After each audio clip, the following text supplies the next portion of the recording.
Terrion Arnold, 23 years old, first round pick, out of Alabama, number 24 overall, 4 years, $14.3 million, $7.2 million signing bonus. The Detroit Lions traded up to get this man. So they really believed in him. But on June 24th, 2026, he turned himself in to the Tampa police on 4 counts of kidnapping, 4 counts of armed robbery. You know what the sentence for that is? Life. Life in prison. Man, but just let that sink in, bro. This didn't have to happen to that man. And the reason it happened, the real reason why it happened, is the same reason young men destroy their lives every single day. You've seen me make countless videos on this kind of stuff, man. They can't let it go. Somebody violates you. Somebody take from you. And instead of just trusting the system, which I know it don't always work, instead of stepping back and thinking, they handle it themselves. And next thing, everything gone. Just like that. Because we see it all the time. February 1st, Arnold rented an Airbnb in Largo, Florida. He stayed there with a group of friends and associates. But while he was there, somebody stole his stuff. I don't know if it was cash, jewelry, belongings, whatever. It was upwards of $250,000. If I'm guessing, it had to be some jewelry in the mix of that, right? And that's real money. I know it ain't chump change. Well, what was the man supposed to do? I mean, it's $250,000. And on February 3rd, he did report it to the Largo Police Department. He files a report. He gets it on record. Hopefully, if it was some jewelry, he has some insurance on it. And just like they said in the Gucci Man case, where Gucci Man filed a police report because he had to get the insurance payment from the jewelry that got stolen. So I don't know if that's the case here, but I'm assuming. I'm not walking around with $250,000 worth of jewelry and there's not no insurance on that joint, right? And so look, that same night, Arnold allegedly is in a group chat with some of his associates where he's starting to coordinate people to conspire to do certain things, according to the state attorney's office, right? So the story is they lured 3 men into an apartment, and when those men showed up, they got pistol whooped. They got held at gunpoint, and they got robbed. And here's the thing that makes it even more tragic. Investigators say the 3 victims, the ones that got pistol whipped and robbed, they wasn't even the one that stole his stuff that was in the Airbnb. So he just assumed it was them. And he took matters into his own hands. I don't know if he got other type of information, but it's a dumb idea to do. And so you got a 23-year-old millionaire who got robbed. He did the right thing by filing a police report, because if you got to file a police report, just get the insurance money and let it go, man. Man decided to crash out, bro, because the police not gonna do nothing. So he took matters into his own hands instead of trusting the system. And he had to handle it right now. We all want it right now, right? And I understand, that's $250,000. Regardless if you have a $7 million contract, which is probably $7 million after taxes, $5 million after you pay the agent. So $14 million started to look like $4 million after everything is said and done. And so when you look at it like that, $250,000 is a lot of money.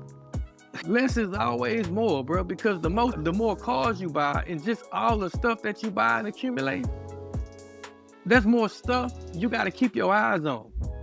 That's more stuff where if somebody steal it, it's going to hurt your heart a little bit because you paid some change for it. Use your brain. But you don't usually lose a bag from one mistake. You lose it from a pattern. And the pattern here is the same pattern I've seen destroy so many men for years. For one, it's ego. A lot of men end up unalive or behind bars for a long time because of what? Ego. That don't seem like the price I want to pay. And the voice in your head, bro, that says, I can't let them get away with this. I got to get revenge. I'm going to handle it myself. I'm going to show them not to mess with me. I'm the boss. I'm the millionaire. Y'all peons. You feel what I'm saying? I got the muscle. So look, I'm not saying Arnold was guilty. It looks like the Detroit Lions are standing behind the man.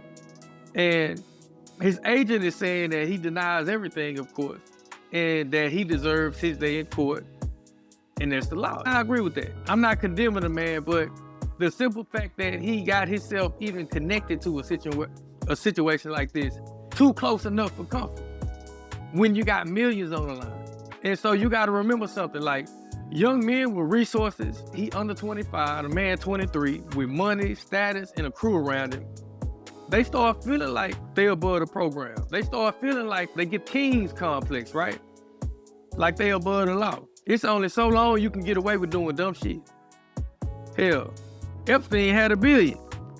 They ain't let his ass get away with it for too long. And another thing is, the culture really feeds this kind of stuff.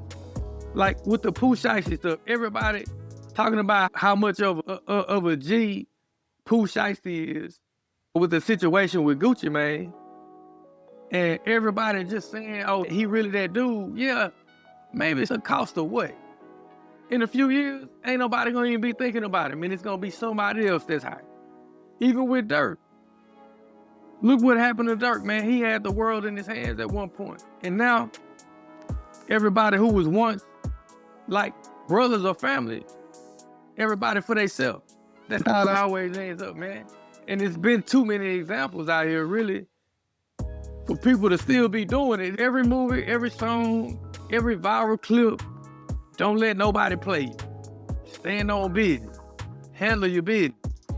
What they don't show you is the part where you sitting in a jail cell somewhere with your $14 million contract on the line, meaning absolutely nothing. They don't show you the part where everybody who was with you, now they plead guilty and pointing the finger at you.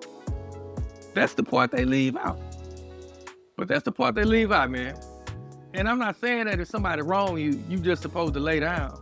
That's not what I'm saying at all, but it's the difference between protecting yourself and burning your whole future down. Yeah, it's a big loss, but in the grand scheme of things, man, you gotta, at that point, you could have probably saved yourself $250,000 with one thought. And that thought is this: I'm gonna take this $250,000 lesson. I'm gonna get my insurance, but I'm gonna take this as a lesson. $250,000 lesson to get people from around me, bro. To get people from around me. And stop accumulating a bunch of stuff. Because let me tell you, as you get older, when you get into your 40s and up, all you're gonna be thinking about is having less stuff. You ain't gonna want all that stuff. Them big old houses that you live into, you gonna be in one or maybe two rooms. And at that point in time, your rest is gonna be important to you. So you ain't gonna be having a lot of parties and all that. I'll tell you what they gonna do.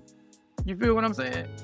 So as I said, man, there's a difference between standing on principles and standing in the courtroom, facing life in prison. And the difference is really discipline. Discipline can overcome ego. Discipline can overcome jealousy. Discipline can overcome poverty. Discipline can overcome just about anything, man. The difference is to feel that anger, feel that violation, and still choose to think the long run. Man, I got so many stories, man, when I was much younger, when I was doing things in the streets that I didn't have no business doing, right? And you know what come with that. You're gonna get messed over as part of the game. And I've got messed over many times during that time, in that period in my life.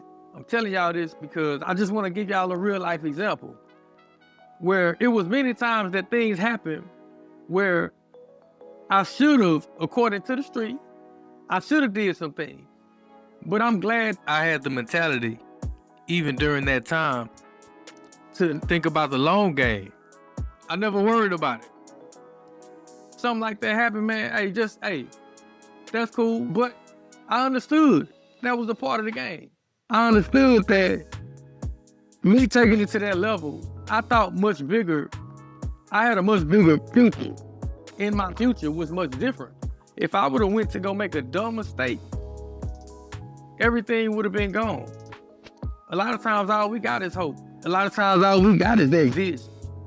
When you facing life in prison, life gets put in perspective really fast.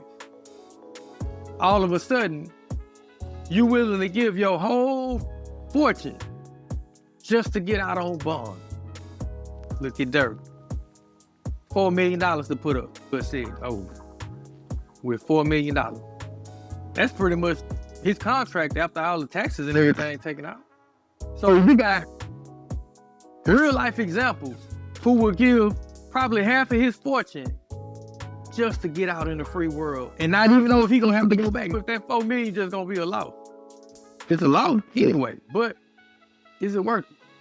So most men can't do that, man, because their emotions drive them.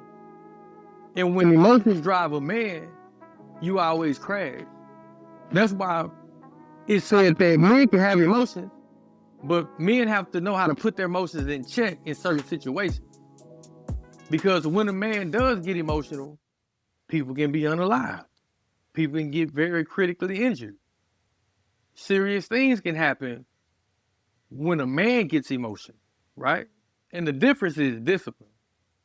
The difference is the ability to feel that anger, to feel that violation, and still choose the long game. Still choose your future. Still choose your freedom, man. Don't throw that away for nothing. It ain't no amount of money in the world worth that, man. But anyway, drop a comment. Let me know what you think. It's your boy, Be Straight, and I'm going to get at you on the next one.